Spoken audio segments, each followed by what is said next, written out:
I think in my family, all my family is like this. My brothers, my sister, all my family is like this. And say, okay, I want to travel because I don't want to stay in Ecuador always, all my life, because it's a new experience for all the people, and all the people you have to look your country and your life with other eyes, not the same eyes always.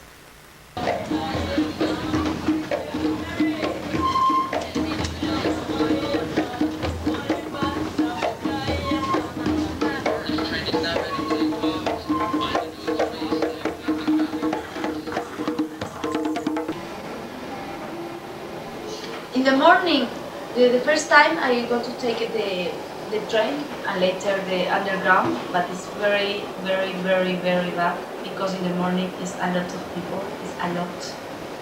All the people move like this, all the people, and it's a lot of people, and all the people use the same clothes, dark, black clothes, and all the people move exactly it's the same, you know. And it's horrible because the time is not in your hands. It's like I can't go quicker. I can't. I have to wait for the train. I have to wait for all. This train is now ready to leave. Mind the doors, please. Mind the doors.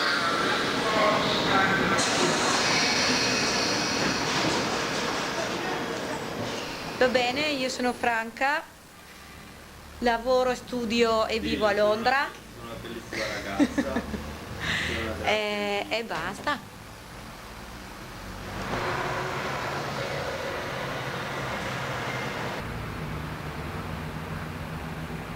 日本から来たんですけど、この学校はとってもいいところですよ。A mí lo que me gusta de Londres realmente es un poco la libertad de que Et todo el mundo je m'amuse beaucoup ici, c'est 大家好 très sympa et puis malheureusement je pars en Allemagne You talk about them. Sabe, você vira e mexe os barcos. O sea, la única persona con la que tienes que rendir cuenta realmente es contigo mismo.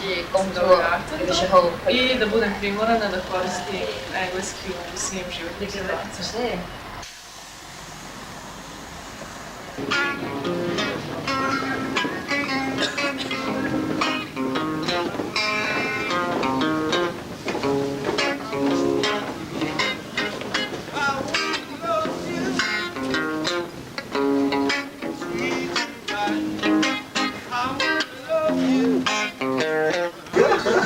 Lá em Sorocaba. Tem muito brasileiro. Na área que a gente mora, por exemplo, chama Bayswater. As pessoas chamam lá de Brasil Water. Eles costumam chamar desse nome. Tem muito brasileiro onde você vai. É igual a Alessandra falou, as ruas de Londres tem um ouvido brasileiro mesmo. Onde você vai tem alguém no metrô, dentro do trem, sabe, no elevador, em qualquer lugar você acaba encontrando. E, então assim, agora eu tô mais quieta e eu saio menos, mas eu sempre saio. Festinhas de brasileiro, festinha de amigo, porque eu tenho muito amigo brasileiro. Então, sempre, festinha de brasileiro, eu vou em quase todas. E quando eu não vou, desde quando eu cheguei, eu sempre estou fazendo festinha. Eu fazia festinha em Goiânia e agora eu faço festinha aqui.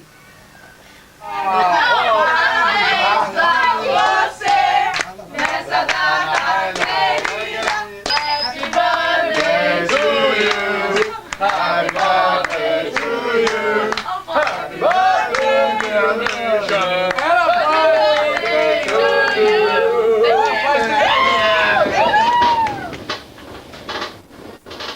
For young people, the difference is getting narrow and narrow. Yeah, but for old people, I think people here they live according to what they want, and probably the family bonds are not so strong here.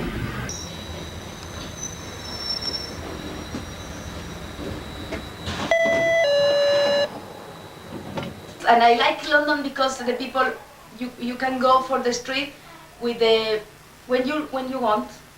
It's not like a factory.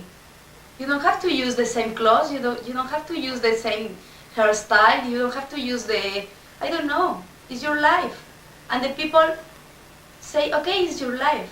It's not important what you use. It's important what you are.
My name's Tim Dalrymple. I'm a teacher. I work at Stanton School here in London.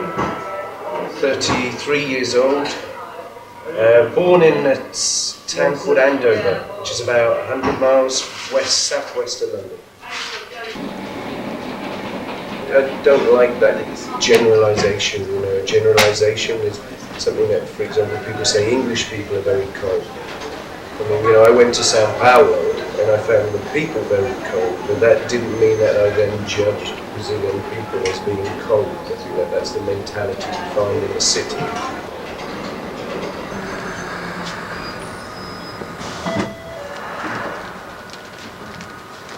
Mind the gap. This station is Kentish Town. Change here for mainline suburban rail services. This train terminates at High Barnet.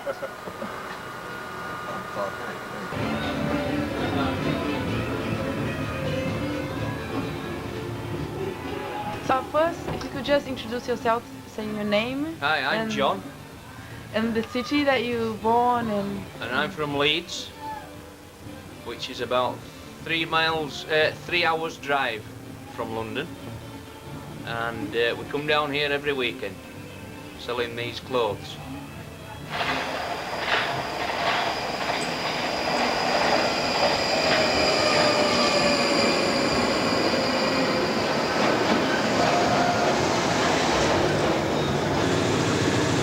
This train calls all stations to Brixton.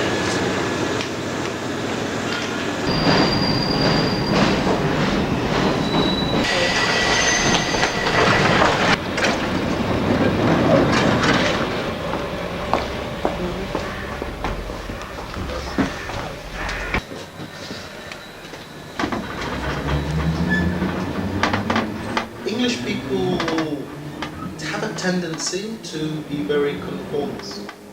They live according to rules. There must be guidelines laid out for them, and they live their lives within the guidelines. Yeah? And after work or when you go for a drink at the pub, then of course the controls are up, and then you can get drunk and you can lose all your inhibitions.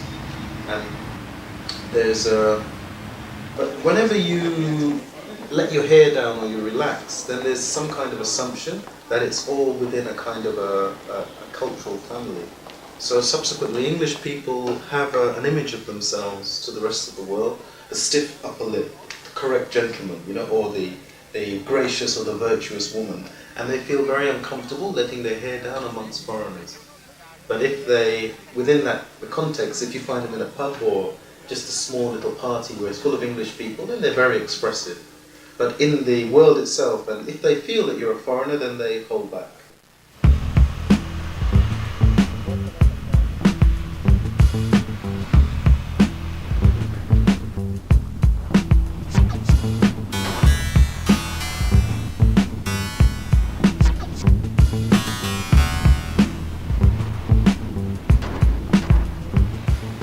Oh, I'm Margaret Burke. I was born in the west of Ireland, a place called Clifton, Connemara, County Galway.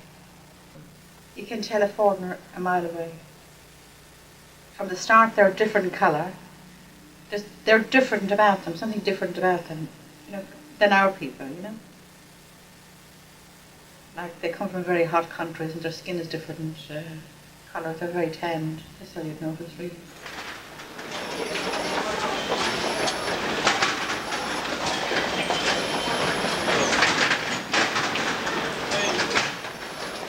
Spanish people, Italian people, and French people a lot. And I think when I was in Ecuador, I thought all the English people is blonde and blue eyes and what, but it's not true. It's not true at all. Because sometimes you met with Muslim and it's English, and Chinese, Vietnamese, and Japanese, and it's English.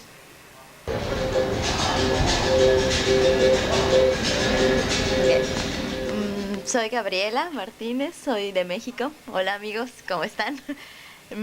Londres es padrísimo, pero la verdad es que el clima es espantoso. Es todo lo que les puedo decir. Los quiero. Bye.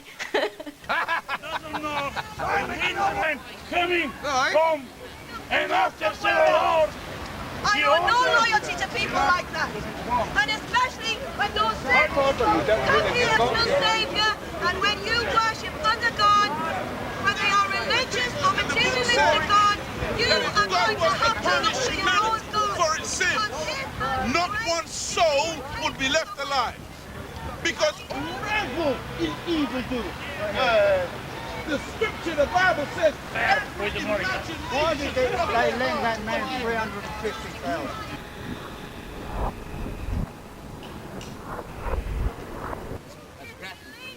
For 100 years. And I don't believe we have a perfect solution, but it's a solution.